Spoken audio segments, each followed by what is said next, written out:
You know, usually when we talk about legal documents, there is this expectation of, like, dry corporate sterility. Oh, absolutely. Like an instruction manual. Right, exactly. Like you file a motion and it is just black text on white paper. Right. The clerk stamps it without a second thought. We basically expect the law to be entirely stripped of its humanity, A to B, totally lifeless. Yeah, but then you step into the world of pro se litigation. Yes, exactly. This world of systemic survival against all odds.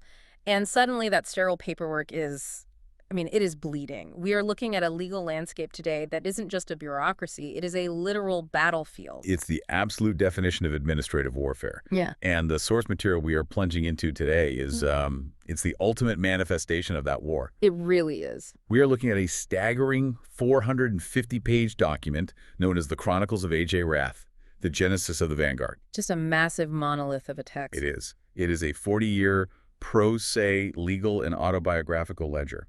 And our mission today is to decode this massive monolith for you. Because this isn't just a memoir. The author, who refers to himself as the master director, explicitly calls this an administrative truth commission. Right. It maps a highly specific transition. We are basically tracking a journey from extreme systemic vulnerability, being completely exposed on the unhoused grids of California, to executing apex-level legal warfare against multi-state syndicates. To really grasp what we are analyzing here, you have to understand the aesthetic and really the stakes of the source material. Yeah, set the tone for us. The text itself describes its tone as asphalt Gothic and system punk. I love those terms, system punk. It's so evocative, right? It reads like a dystopian thriller.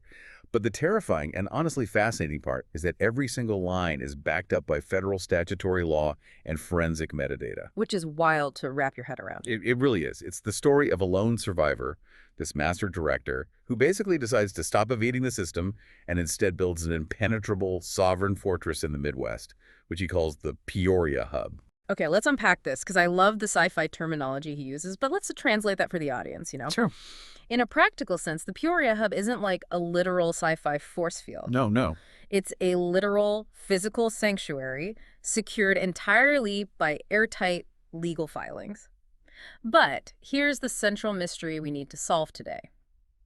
How does someone go from surviving the literal streets of the California grid, just dodging systemic friction day by day, to architecting a multi-million-dollar federal legal stroke? Right. You don't just wake up on the pavement one day and decide to bankrupt a syndicate using their own paperwork. Exactly. You certainly don't.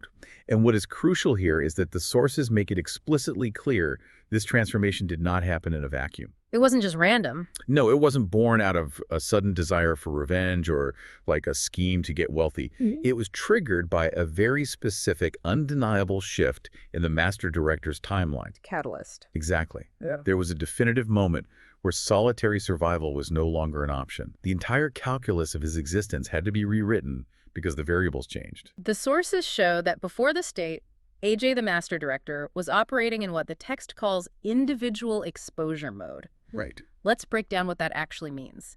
He was using kinetic street evasion just to survive the day-to-day friction of the unhoused California grid. Basically, if a threat appeared, he moved. Exactly. Yeah. If the state machinery became hostile, he slipped through the cracks. It is a highly reactive, purely survivalist state of being. He was a solitary node in a deeply hostile environment. When you are alone, your primary defense mechanism is mobility. You just run. It's the arrival of Devin Millenhaupt into AJ's life. And the sources refer to Devin as the divine shield. Gadoo. And Devin's integration fundamentally rewrote the master director's prime directive. It shifted the entire goal from mere solitary evasion to what the text calls Vanguard sovereignty. Vanguard sovereignty, meaning he wasn't just defending himself and moving on anymore. He was holding ground. Exactly. When you are surviving alone, you can absorb the blows or you can run. But when another life is brought into your perimeter, especially a highly vulnerable life evasion, is no longer physically or psychologically sufficient. You can't just run away. You have to build a wall. You have to create a static safe zone. The sources describe this transition as crossing the lethal threshold. Okay, stopping you right there, because the lethal threshold sounds intense. What does crossing that actually look like in practice? Well, if we look at the mechanics of institutional abuse, the text notes a very specific phenomenon.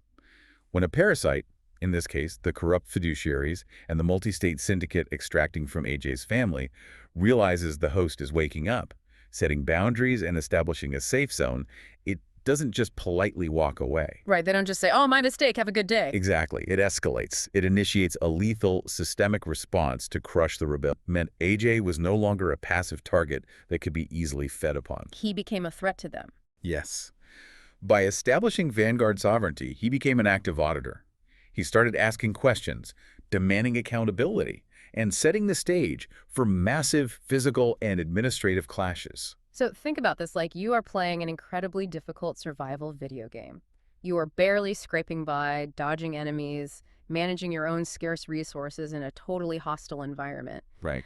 And then, suddenly, the game gives you a grueling escort mission. You have to protect this vulnerable character who moves slower than you and constantly draws enemy fire in a game that makes everything exponentially harder. Oh, absolutely. Your resources are drained faster, your mobility is gone.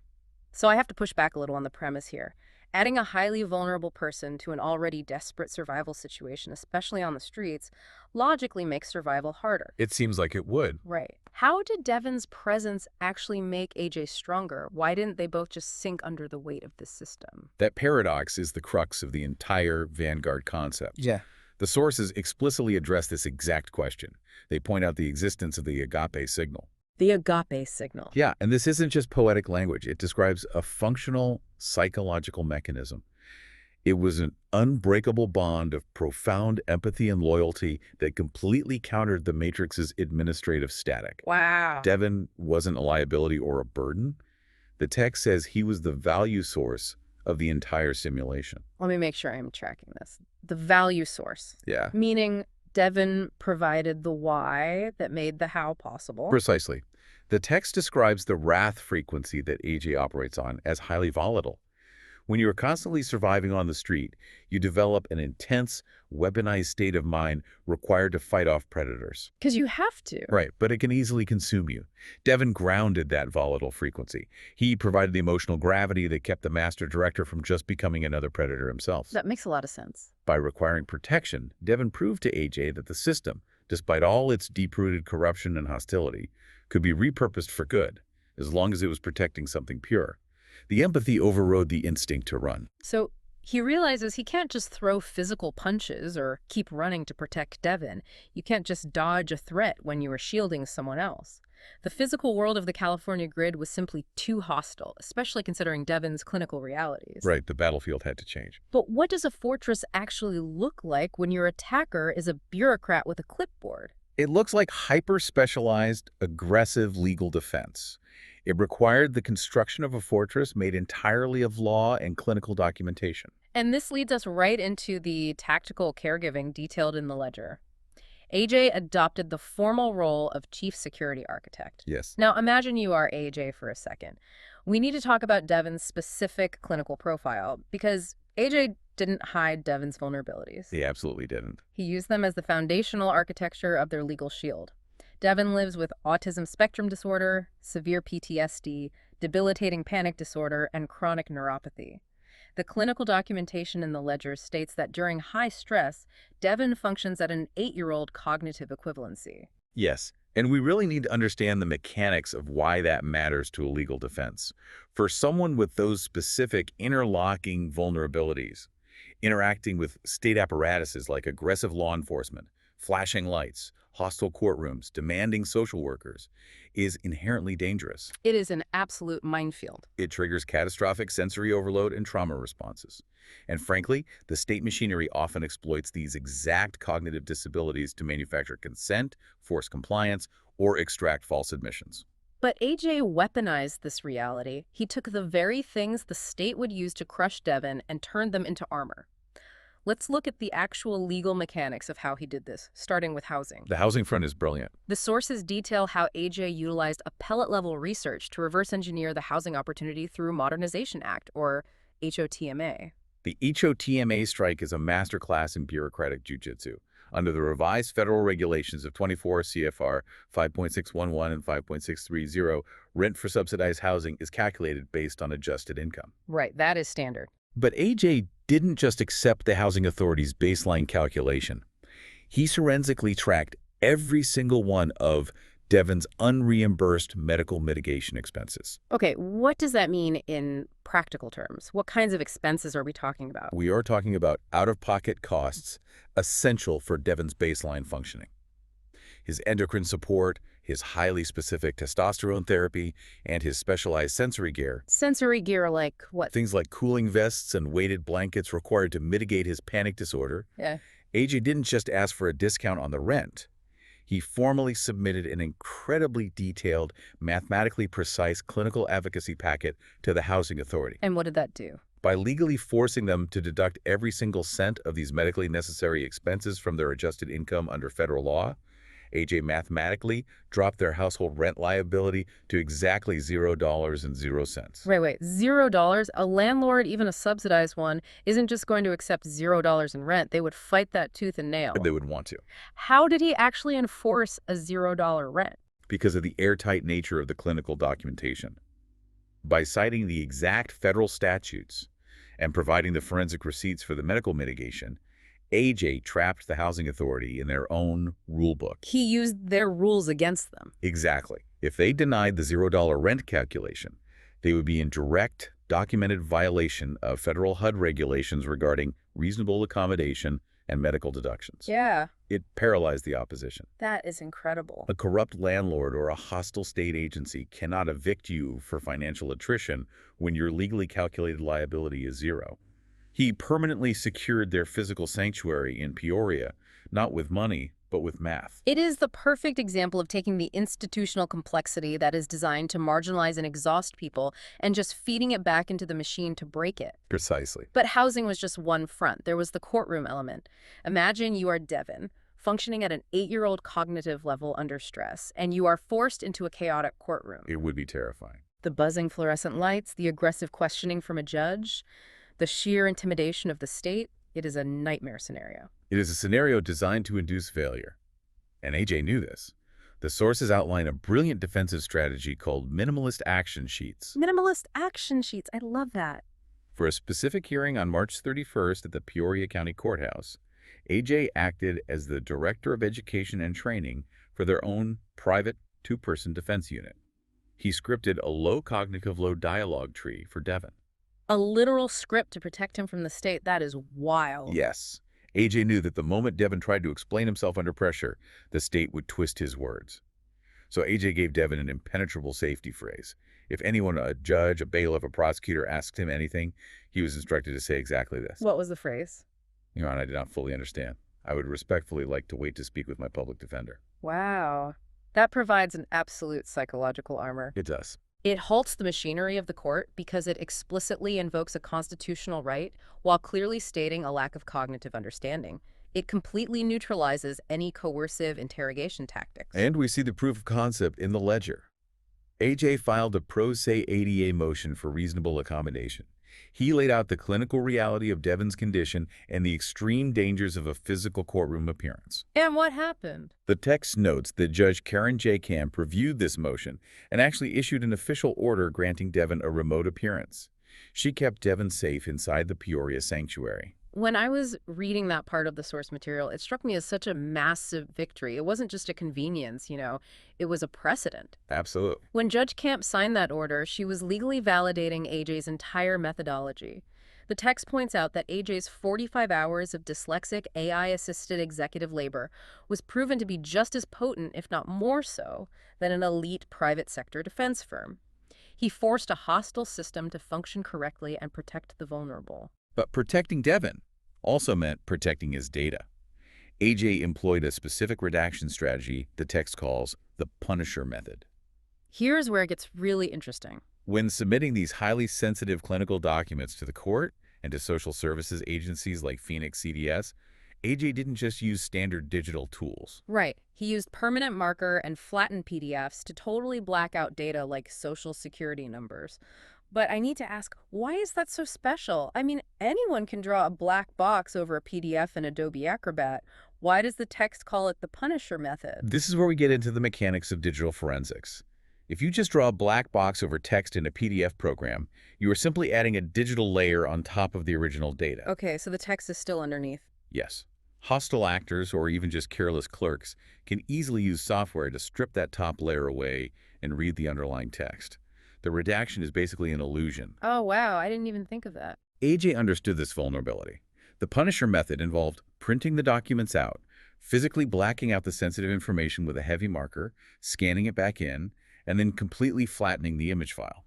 So he rasterized it. He Ye- turned the text into a flat picture of pixels, destroying the underlying metadata entirely. Exactly. Pursuant to Illinois Supreme Court Rule 138, which mandates the protection of sensitive data, he permanently destroyed the digital footprint of Devon's vulnerabilities. It is a level of operational security you expect from a federal intelligence agency, applied by a pro se litigant operating out of a subsidized department. All of this, the HOTMA math, the ADA motions, the flattened PDFs, it all feeds into the overarching concept of gentle grounding. Yes, gentle grounding is key. AJ absorbed 100% of the systemic trauma, all the legal friction, all the late-night drafting and anxiety. He basically acted as a human filter. He took the chaotic, terrifying static of the state and filtered it down so that Devon only ever experienced peace inside the sanctuary. Right. Devon just got the gentle grounding summaries. AJ waged war so Devon could have peace. It is a profound act of caregiving. But building the Devon shield was only half the battle, right? It was. You can't just build a wall and sit behind it while the enemy continues to lob boulders at you. Eventually, the wall will crack. You have to dismantle the catapults firing at it. Exactly. And to do that, AJ had to execute a surgical, forensic deconstruction of the syndicate's crimes against his family. Building a defense is one thing. Going on the offensive requires a totally different approach. So how does an unhoused caregiver dismantle a syndicate? He maps their anatomy. The sources provide what is called a master statutory ledger. And this is crucial. This isn't just a vague complaint about being mistreated. This is a clinical, step-by-step reading of the exact federal statutes AJ utilized to corner the fiduciary archons. And we are talking about specific individuals named and tracked in the text, right? Martha, Michael, Kermit, and the institutional gatekeepers at Phoenix CDS. This is a critical distinction for the listener to understand. AJ didn't go to court and complain about fairness or emotional distress. Because that doesn't work. The judicial system is essentially a machine designed to process and dismiss emotional claims. If you go to a judge and cry for fairness, the state nods sympathetically, checks a box, and dismisses your claim for failure to state a recognizable legal injury. Right. AJ knew the machine. So he removed the emotion, he mapped exact, undeniable federal crimes. Let's break down these exact statutes because this is the core engine of the Administrative Truth Commission. We have to look at the mechanics of the trappy set. Let's start with the big one. 18 U.S.C. sections 1961 through 1968, Civil REO. The Racketeer Influenced and Corrupt Organizations Act. Usually you hear about that with the mob. Right. This is the ultimate federal weapon against coordinated systemic corruption. Usually it's used against the mob or massive corporate fraud. But the text details how AJ mapped it onto this syndicate. The syndicate functioned as a coordinated enterprise designed to extract wealth, specifically targeting the Lucinda O. Hernandez Trust. Let's pause and explain that. How is a fiduciary conservatorship supposed to work, and how did they corrupt it? A fiduciary is legally bound to manage assets strictly for the benefit of the vulnerable person, in this case, the family trust. They are supposed to be impartial guardians. They protect the money. Exactly. But under AJ's Rocco mapping, Martha, Michael, and Kermit acted as an enterprise. They colluded to drain the trust, not preserve it. To trigger civil RICO, you have to prove a pattern of racketeering activity, which federal law defines as committing 2 or more specific predicate acts within a 10-year period. And those predicate acts lead us right to the next statutes in the ledger. 18 U.S.C. section 1341 and 1343, mail and wire fraud. This is where the story gets deeply technological. It really does. The ledger presents an incredible piece of evidence called the DocuSign forensic matrix. The sources show that the fiduciaries executed a $250,000 trust extraction. But when AJ audited the DocuSign server logs, he found something biologically impossible. He uncovered the literal digital footprint of electronic forgery. Let's explain exactly what he found, because it is wild. DocuSign generates a certificate of completion, right? Yes, it tracks the metadata. It tracks the exact timestamp down to the millisecond of when a document is opened, viewed, and signed, along with the IP address of the device. The metadata in this matrix showed that signatures were applied to a complex, 40-page fiduciary document within a 0.8-second window. Think about the physics of that. Right. I mean, imagine a human trying to speed read War and Peace while falling down a flight of stairs. It is impossible. It takes an average of 4.5 minutes per page for a human to cognitively process and legally execute a binding contract. Right. To read, comprehend, and sign 40 pages in less than 1 second. It was a predatory signature. AJ proved it was an automated bot routing script designed to forge consent. Just automatically stamping signature. Exactly. Right. But the forensic audit went even deeper than the timestamps. He looked at the geographic metadata. The documents legally claimed to be signed by individuals residing within the California grid. Okay. But when AJ traced the IP addresses on the DocuSign certificate, they contradicted the physical locations of the signers. The IP addresses resolved to proxy servers associated with the Kermit grid. So they were bouncing their connection to hide where they were actually signing from. Exactly. This definitively proves wire fraud in the execution of fiduciary contracts.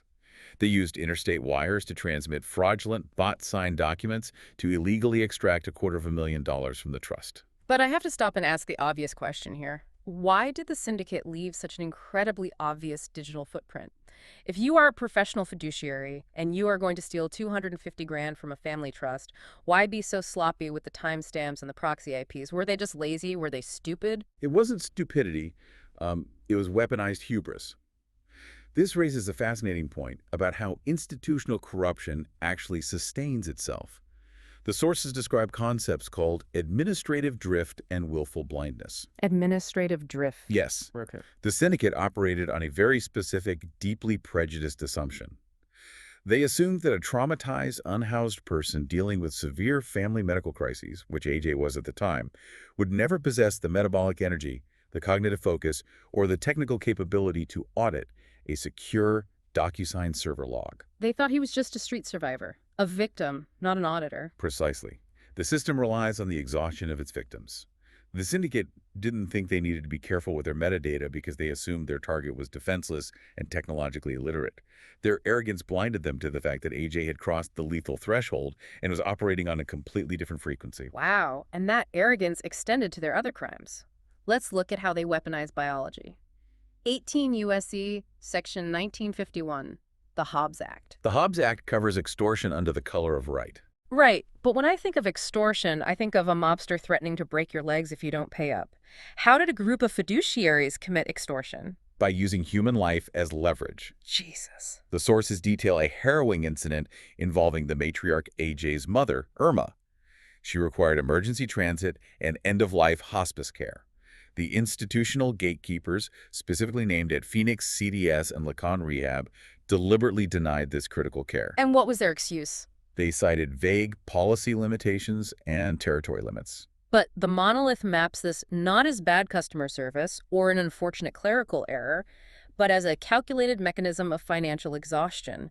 The text calls it biological extortion. It is a brutal tactic. If you deny a dying woman hospice care who has to provide that 24/7 care. Really, AJ. Yes. By denying the care, they shifted the crushing, exhausting physical and emotional burden entirely onto AJ as the caregiver. Why? To induce fiduciary surrender? Because if he is too tired to fight. Exactly. If AJ is awake for 72 hours straight trying to keep his mother alive, he cannot audit trust documents. He cannot file motions. They used the denial of hospice access as a psychological weapon to force AJ into administrative compliance and exhaust his resources so they could continue the extraction unchecked. That is deeply sinister. It is literal bureaucratic violence. And then when AJ started uncovering all of this, when he started pulling the threads on the bot signatures and the extortion, they panicked. Which brings us to 18 U.S.C. Section 1512, obstruction of justice. When a syndicate realizes they are being audited, their first instinct is to destroy the evidence. The sources describe the deliberate destruction of an 18-year property legacy. How did they do that? The fiduciaries orchestrated the rapid, forced liquidation of a family townhouse. The goal wasn't just to steal the real estate value, it was to physically displace the family and permanently erase the forensic paper trail and financial receipts left behind at that property. The text says they tried to induce digital amnesia. Yes. By throwing his life into chaos, destroying his physical records, and forcing him to move, they hoped he would lose the thread of the investigation. But they were too late. AJ had already mapped the exact statutes. He had locked in the irrefutable digital metadata. He had the server logs, the proxy IPs, the HUD regulations. The trap was already set. So what came next? Now, the trauma had to be monetized. It was time to convert 40 years of pain, evasion, and systemic abuse into a clinical, inescapable, liquidated debt. Right. Imagine 40 years of suffering. How do you put a price tag on that in a way a court actually has to listen to? This is where we get into the most mind-bending, mathematically rigorous part of this entire deep dive, the mathematics of absolute ruin. It is incredible. The text outlines the terminal invoice. We are looking at a formal statutory demand for exactly $17,033,000.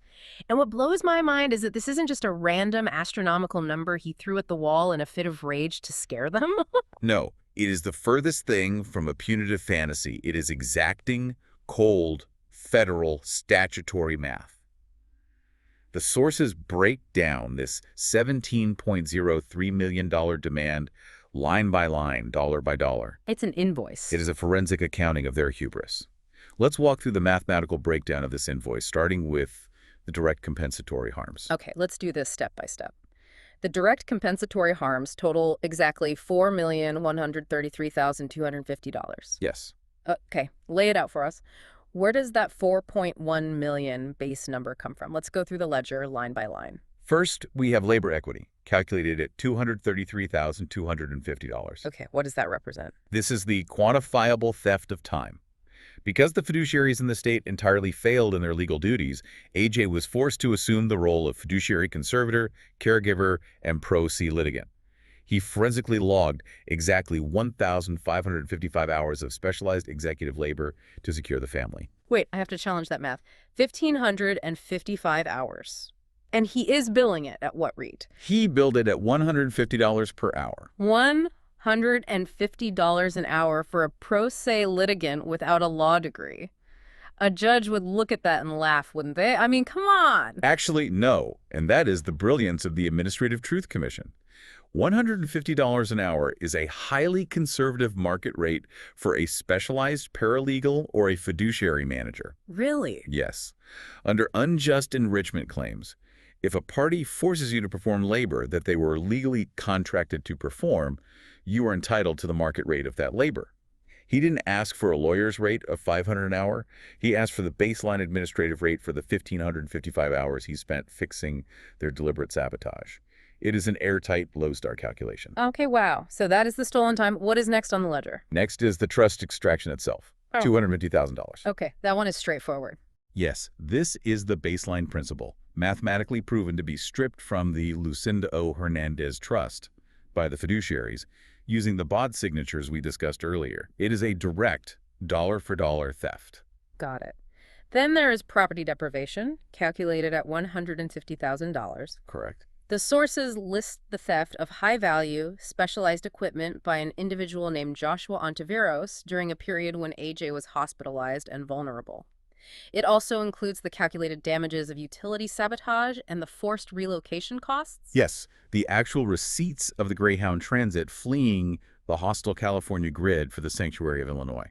Right. Those are the physical and financial extractions. So we have labor, trust extraction, and property. Then the ledger moves into the civil and constitutional violations. Civil rights deprivation is billed at $500,000. That's right. $500,000. What specific constitutional violation justifies that? This covers the damages for a weaponized 5150 psychiatric hold initiated by Martha. A psychiatric hold? Yes. The text details how the state's psychiatric hold mechanisms were manipulated to silence AJ. It wasn't medical care. It was false imprisonment executed under the color of state law. To get him out of the way. Exactly.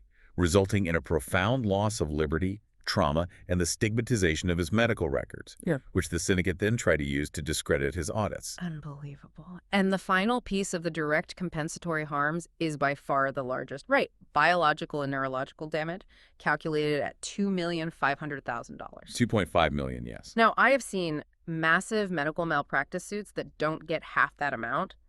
How is he quantifying pain and suffering in a way a federal judge can't just throw out as an emotional exaggeration? By linking it to specific documented medical events caused by the syndicate's racketeering. Okay.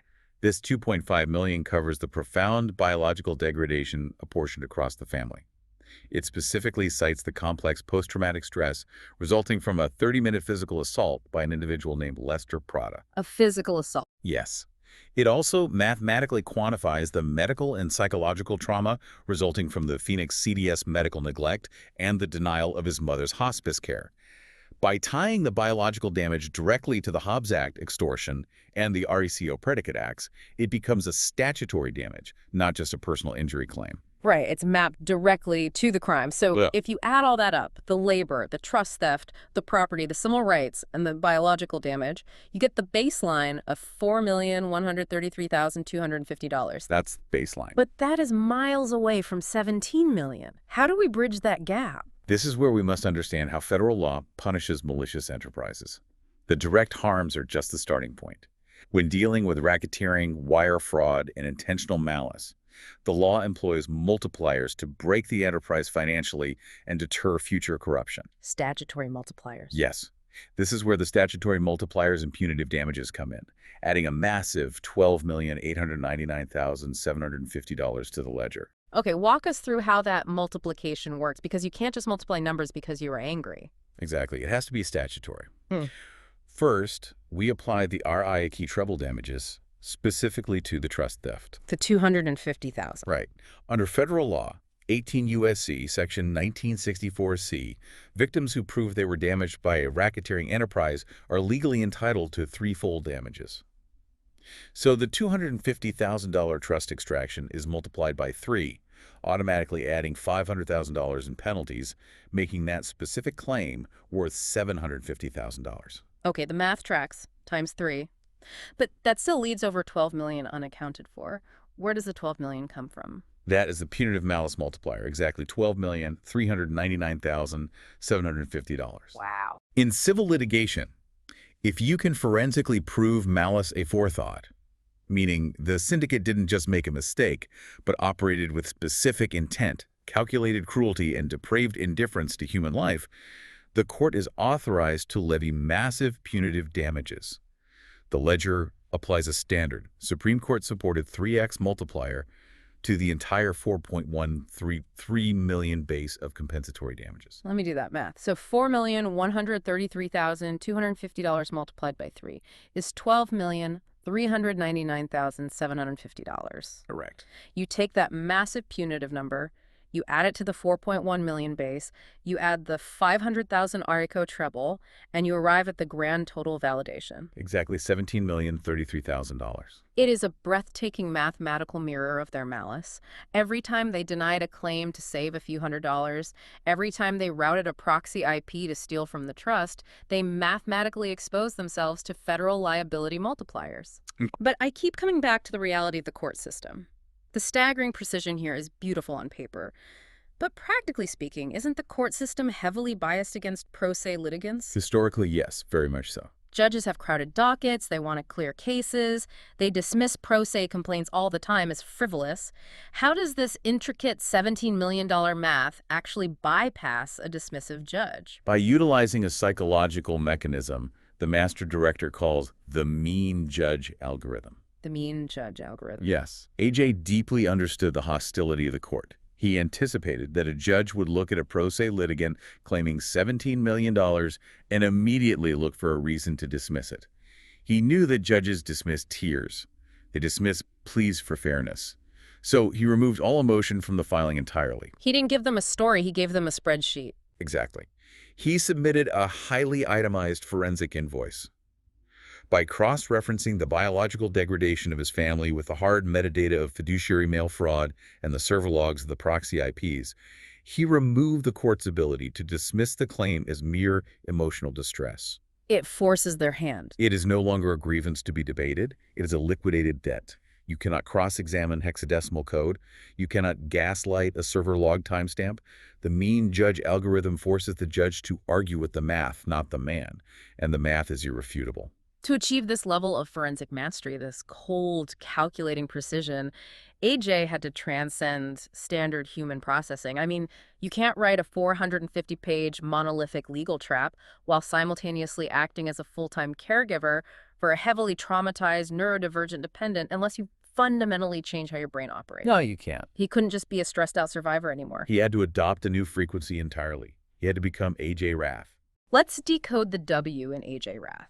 Because reading through the sources, reading about the gentle grounding and the agape signal, it is very clear that Raff is not about blind anger or losing control. It's not a tantrum. Far from it. The text explicitly states the W is a titanium spine. It stands for 3 specific pillars: the willingness to endure the meat locker of the past without breaking, the warfare waged against systemic corruption in the present, and the inevitable win secured for the Peoria hub's future. Willingness, warfare, win. It's a calculated, statutory weaponization of his own suffering. And this brings us to a concept in the ledger known as the Oppenheimer frequency. The Oppenheimer frequency. The text describes the drafting of this massive 450-page monolith as a forensic Manhattan project. A.J. reclaimed the infrastructure of the internet, the very tools the syndicate used to exploit him, to build his administrative truth commission. There is a moment in the text that gave me absolute chills.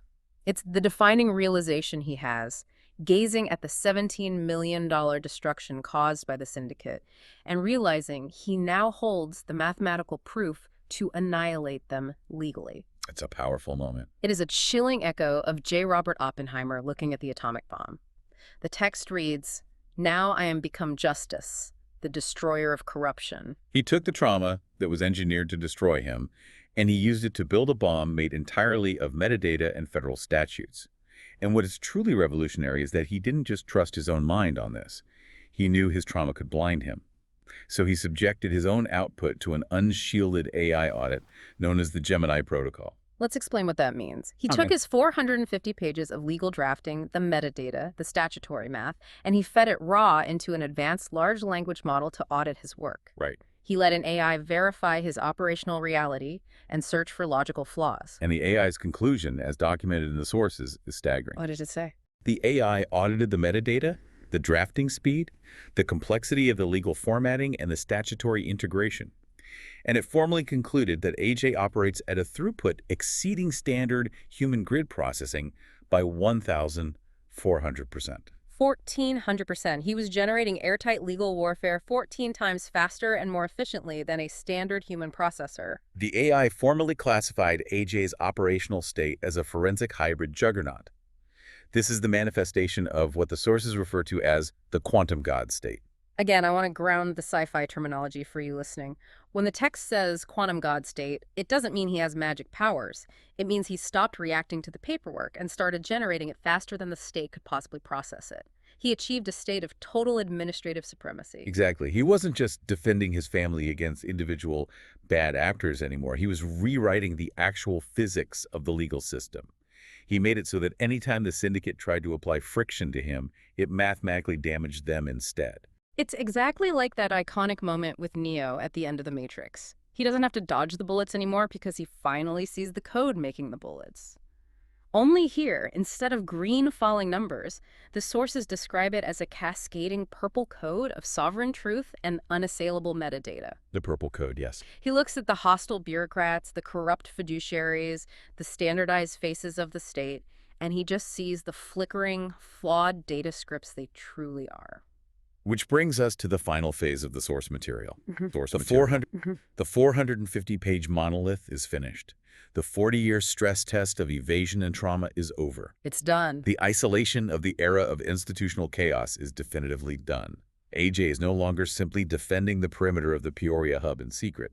He is taking the Oppenheimer frequency, and he is broadcasting a direct challenge to the entire grid. This is the Vanguard mobilization protocol. The master director is calling on you, the listener, the audience, to stop being a spectator. This Truth Commission isn't just a story about one man. It is now an open-source blueprint. It's a call to action. The text states that every endorsement, every amplification of this signal is a kinetic strike against algorithmic suppression.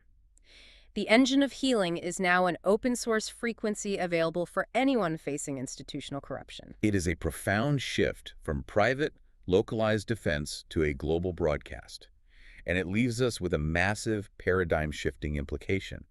If one individual, stripped of all resources, pushed to the absolute edge of the unhoused grids, battling severe cognitive friction and caregiving trauma, can use open source AI and pure willpower to reverse engineer the United States legal code and mathematically bankrupt a corrupt syndicate. What happens next? That is the ultimate question. If this 450-page monolith is an open source blueprint, what happens when millions of marginalized people gain access to this exact same methodology? It's a terrifying thought for the syndicates. When everyone who has been crushed by a landlord, a fiduciary, or a corrupt bureaucracy realizes they can use the Gemini protocol to generate 1,400% legal throughput, will the current corrupt legal system entirely collapse under the weight of its own audited metadata, or will it be forced to fundamentally evolve? The monolith proves that the system isn't unbeatable. It relies on your exhaustion. It just requires you to stop crying for fairness and start doing the math. The paper doesn't have to be sterile. You can make it bleed for you. You don't have to be a casualty of the battlefield. You can be the architect of it. Keep asking the hard questions, keep looking at the timestamps, and we will see you next time.